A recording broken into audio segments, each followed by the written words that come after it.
Bien, vamos a meternos nuevamente en la situación internacional, en lo que pasa, ¿no? Con el epicentro en Medio Oriente. Tenemos que hablar porque todo gira en torno al conflicto entre Irán, Estados Unidos, Israel y demás países, ¿no? Y ahora, mira, último momento, dice, parece que Hezbollah atacó 3 bases israelíes con drones y cohetes, el Monte Meron, la base aérea de Ramat David y una posición del Ejército de Defensa de Israel en los altos del Golán. Bueno, ahora, esto es una noticia de hace instantes. Para hablar un poco de esta situación y conocer qué es lo que está pasando realmente a nivel internacional, estamos en comunicación con Cristian Lamesa. Él es analista y tiene la amabilidad de charlar con nosotros. Cristian, muy buenos días. Marcelo Martínez y Pamela Molina te saludan. Hola, buenos días, Marcelo, Pamela, un gusto para mí estar con ustedes. Un placer, muchísimas gracias, Cristian, gracias por este tiempo. Bueno, ¿qué podemos decir? ¿No? Porque uno a veces desde este lugar, desde Occidente, no entiende cómo funciona esta lógica, más allá de las cuestiones meramente económicas, geopolíticas, ¿no? Políticas de intenciones que tienen diferentes países, los dominantes en general, pero bueno, hay un trasfondo, hay una mezcla de determinadas situaciones, ¿no? Que se dan. Sí, por supuesto, el tablero en Medio Oriente es uno de los más intrincados y difíciles de descifrar que hay, porque no hay solamente intereses económicos, geopolíticos, políticos, sino también unos ingredientes religiosos de siglos y siglos que siguen condicionando la enemistad o la cercanía de muchos países, ¿no? En especial en esa zona, ¿no? del Golfo.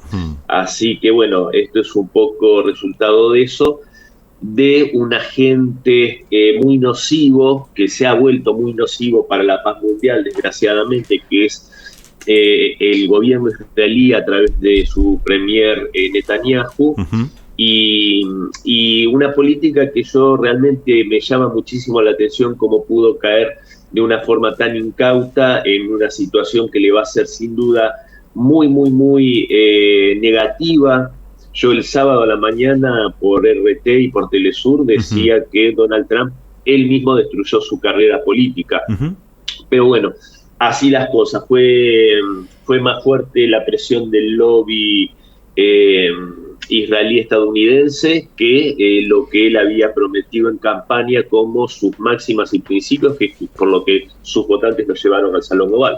Y ese lobby que marcás, Cristian, ¿tiene que ver solamente con lo económico o se esconden otras cuestiones? Porque yo no puedo dejar de analizar, y más allá que no tenga un vínculo, digamos, cercano en lo que pasa hoy con el conflicto, pero la situación personal o particular de Trump con los expedientes Epstein, con lo que es los archivos. Yo viste que a mí este tema de conspiraciones a veces me dan vuelta por la cabeza, pero a veces digo, che, es tan conspiranoico pensar esta situación, porque después tenés también una estrategia, porque hace poquito Estados Unidos invade Venezuela, captura a su presidente, al presidente venezolano, y después te dicen que a partir de ahora vamos a controlar el petróleo de toda la cuenca, una de las máximas reservas del mundo, si no la máxima, y después te aparece este conflicto con Irán. Parece como que también está un poco programado, ¿no? Tipo tablero de ajedrez. Sí, mira, Marcelo, es muy intrincado. De todos modos, si disponemos de tiempo, yo trato de analizar todo el panorama, que repito, es muy intrincado. Y es complejo, y la verdad que estaría bueno poner un poquito claro, ¿no? Lo que está pasando. Dale, no hay problema, yo me puedo extender un poco más de tiempo del que teníamos pactado, no hay problema, es un tema interesante, y es interesante también exponerlo ante la audiencia, ¿no? De nuestro país, que desgraciadamente los temas geopolíticos se tratan poco y nada. Dicho esto, el tema de Epstein, ese tema es muy importante y es interesante. Yo la otra vez hablaba con la televisión de República Dominicana, que es importante salir del morbo, salir del tema que más vende, por supuesto, que toda la cosa es cabrosa, toda esa cosa macabra, aberrante, sí, sin duda. y ir a otro aspecto que es terrible, que es la utilización de esa red de pervertidos y degenerados como una herramienta geopolítica del Estado de Israel. Esto hay que decirlo con todas las letras. Los vínculos de Jeffrey Epstein con el Mossad ya son insoslayables. Los vínculos de su suegro, el fallecido Robert Maxwell, también lo son y lo fueron en el pasado, padre de Ghislaine Maxwell, la pareja y cómplice en toda esa trama de generaciones con Epstein. Hay quienes dicen que la red Epstein era una red mediante la cual el Mossad lograba tener material fílmico y fotográfico para extorsionar a estos pederastas. Lo cierto es que mi teoría es más profunda y más oscura, y es que no es que los extorsionaban, era una red de complicidad mutua en la cual les proveían a magnates de Silicon Valley, a mandatarios, ya sabemos claramente el caso del príncipe Andrés, ex príncipe, sí. Ahora Andrés Mountbatten Windsor, el ex primer ministro israelí Barak, que vos fijate las paradojas, ¿no? El militar más condecorado en la historia de Israel, un héroe nacional y un tipo implicado en este tipo de consumos totalmente asquerosos y pervertidos. Entonces, era una red que proveía de este material, ¿no? De esta carne, por decirlo de alguna manera, a estos personajes, y tenía el reaseguro de la fidelidad para tener, por supuesto, favores políticos por parte del Estado de Israel. Fidelidades, digamos. Sí. Entonces, eso es lo que marca cómo un Estado, un país, puede llegar a una degradación moral tan grande de apelar a esto como una herramienta geopolítica. La implicancia de Donald Trump en esto, yo te voy a decir con toda sinceridad, con toda franqueza, yo sinceramente no creo que él esté involucrado directamente en esto, porque si fuese así lo hubiesen utilizado sin lugar a dudas anteriormente los demócratas. Claro. Esto no es que al abrir los archivos tenés que abrir todo, de hecho se está haciendo de forma un tanto selectiva, por lo que tengo entendido, más allá de que se han desclasificado millones de archivos. Lo que sí creo que Trump estuvo protegiendo personas. Claro. Eso no es poca cosa, no es baladí, porque él en unas declaraciones incluso dijo que había que ser muy cuidadoso porque la apertura total de los archivos podía generar una ola de antisemitismo, lo cual yo creo que es un error, porque mezclar las afrentas que está haciendo el Estado de Israel a través de su gobierno y de su primer ministro, para nada tiene que tener que ver con instalar un odio contra una religión en particular, que en nuestro país sabemos que tenemos una gran población argentina de religión judía, que hemos convivido siempre como hermanos, que lo somos. Totalmente. Eso hay que separarlo muy claramente siempre. Sí. Pero no por esto nos vamos a fingir demencia respecto a las cosas que hace el Estado de Israel. Pero que aparte, perdóname, Cristian, pero aparte cuestionado por el propio, por la propia sociedad. Está en tela de juicio el desarrollo y la gestión de Netanyahu como premier. Entonces, no es que se les ocurre al resto del mundo, sino que también tiene cuestionamientos internos. No es algo que es un ataque desde afuera hacia Israel. Los propios también están mirándolo con cierto, no sé si enojo o una cuestión similar a lo que está haciendo Netanyahu.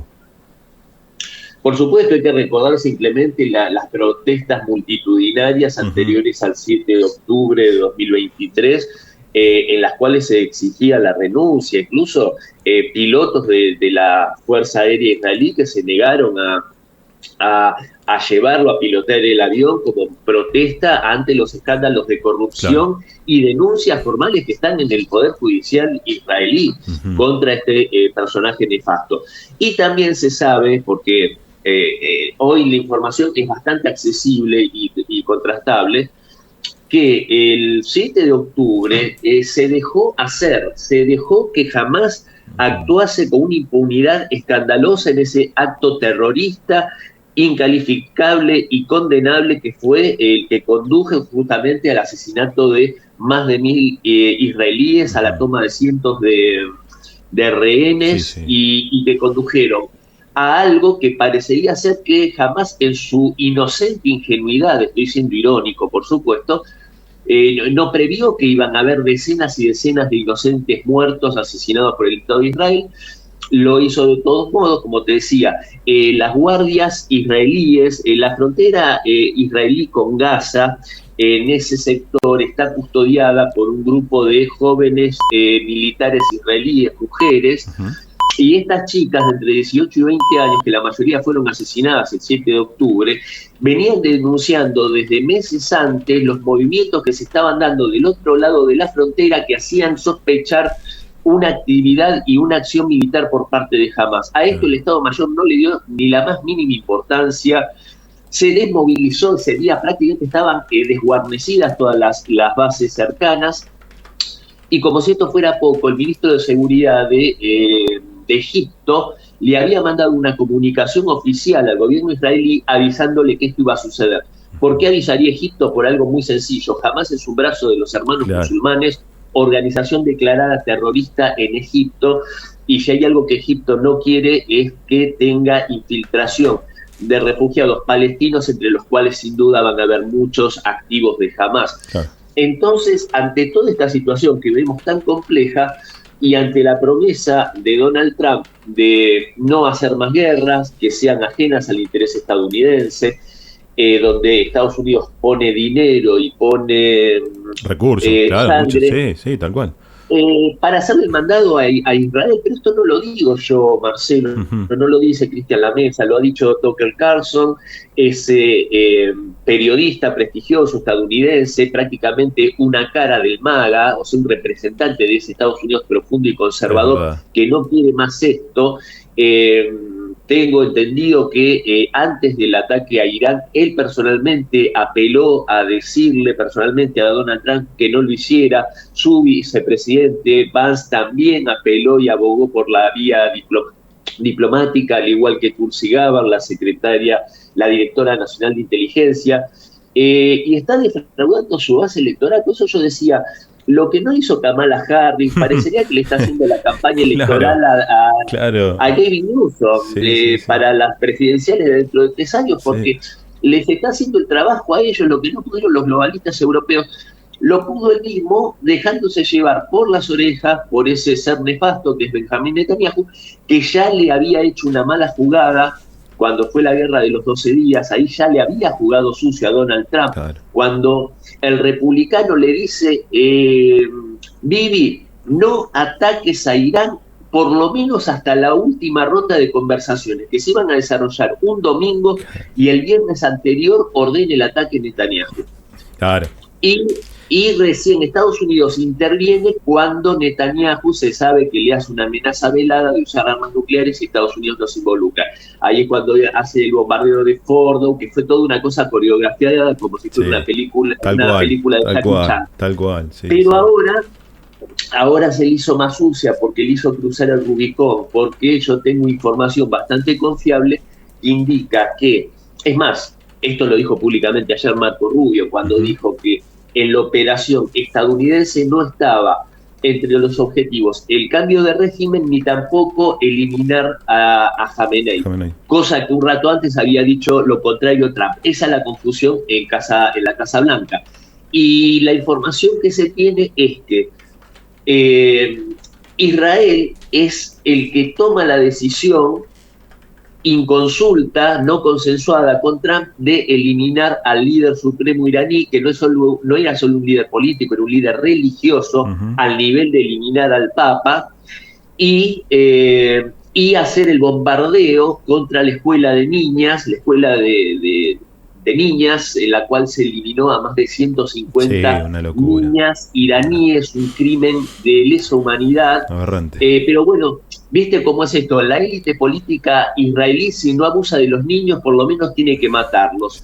Lo hizo en Gaza, lo hace ahora en esta escuela. Parecería que tienen, y repito, la élite política israelí parecería que tiene una fijación con tener las manos manchadas de sangre de niños. años. Es increíble, pero todo confluye en eso, en ese sentido. Es tremendo. Y lo que cuesta también en los medios en general, ¿no? Por determinadas cuestiones, pararte en el medio, porque yo puedo criticar sin lugar a dudas el accionar. ¿Cómo no vas a criticar el accionar de Israel, en este caso con Estados Unidos atacando y con la tecnología y con la, mano quirúrgica que tiene para los ataques, que fue un daño colateral atacar un colegio de criaturas y terminar con la vida de todas las que estaban ahí? O sea, no lo siento de esa manera, con cómo se manejan los ataques hoy por hoy, insisto, con la tecnología que existe.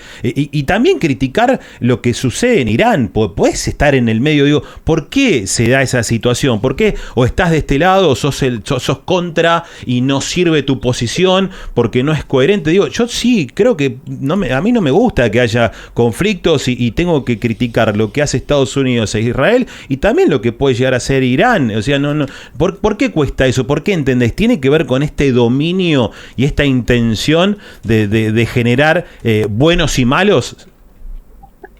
Estoy totalmente de acuerdo con vos, Marcelo, a tal punto que a mí habitualmente me invitan a Hispan TV, que es la cadena iraní estatal en habla hispana, sí. Y a veces, y no es por criticarlos, porque realmente nunca me he sentido limitado ni censurado, pero ellos, por ejemplo, hablaban de los rehenes secuestrados israelíes como los retenidos. Y yo decía, los rehenes israelíes secuestrados por el grupo terrorista Hamás. Claro. A ver, yo puedo decir que Hamás es un grupo terrorista que el Estado de Israel financió junto con Estados Unidos para que se afianzara en Gaza, para quitarle preponderancia a la Organización para la Liberación de Palestina de Yasser Arafat, porque parece que muchos se ponen el chal palestino y gritan Free Palestine, pero parece que no conocen la historia, ¿no? Claro. Este grupo muy nefasto. Y también puedo decir que lo que hace el Estado de Israel contra la población gazatí es un crimen de guerra y de lesa humanidad. Totalmente. O sea, no es una cosa independiente de la otra. Y por supuesto que Irán ha cometido errores en el pasado, por supuesto. De hecho, hay algo que muchos meten todo en la misma bolsa porque es conveniente, y Irán en ese sentido ha cometido errores que dan a la conclusión. Cuando se habla del eje de la resistencia, que fue prácticamente destruido cuando se derroca el gobierno de Bashar al-Assad en Siria, el eje de la resistencia eran los grupos chiitas. Hay que recordar que Irán es el país líder del mundo chiita musulmán, y la alianza esa es con grupos chiitas iraquíes, con la Siria de al-Assad, Hezbollah, el Líbano, y los hutíes de Yemen, Ansar Allah, todos chiitas. Y al mismo tiempo Irán daba un apoyo, pero nada más que no un apoyo discursivo y moral por apoyar la causa palestina a Hamás. Pero Hamás nunca fue de la órbita de Irán, porque, repito, es un grupo sunita, y de hecho los sunitas y los hermanos musulmanes, esas alas tan radicalizadas del mundo sunita, son enemigos jurados de Irán, a tal punto que el grupo terrorista que toma el poder en Siria, una de las primeras declaraciones que hacen es: nosotros no tenemos ningún problema con Israel, es más, queremos ser amigos de Israel, nuestros únicos enemigos son Hezbollah e Irán. Claro. Fíjate, ¿y quién celebra la caída del gobierno de Bashar al-Assad, entre otros? Bibi Netanyahu y Hamás. Claro. Entonces es muy intrincado el panorama. Ahora, cuando Irán felicita la acción del 7 de octubre, porque Irán lo dijo claramente, no tuvieron nada que ver ni en la planificación, ni en la organización, ni siquiera tenían conocimiento, pero cuando hacen semejante barbaridad Hamás, ellos felicitan por la acción.